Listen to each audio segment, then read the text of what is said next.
Tacloban City nangandam na sa pag-abot sa boxing champ nga nakalangkat og medalya sa Paris Olympics.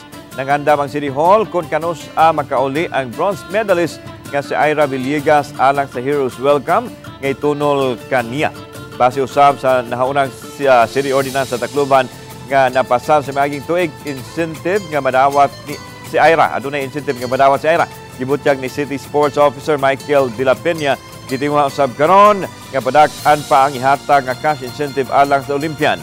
Samtang sa interviews telepono sa magwang ni Ira nga si Romnick Villegas, ang ilang barangay tunay giandam sab nga kumbira sa paghiabot ni Ira. Excited na sab ang ilang ginikanan nga tagbuon si Ira sa pagbalik nini sa Tacloban.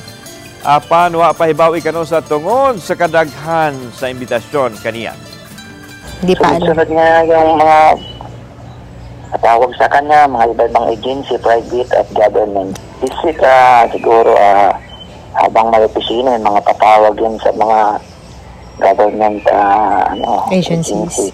May daan ka ng ordinance, kutiya ganila ito niya, pero may dala i-prepare nga some other amount.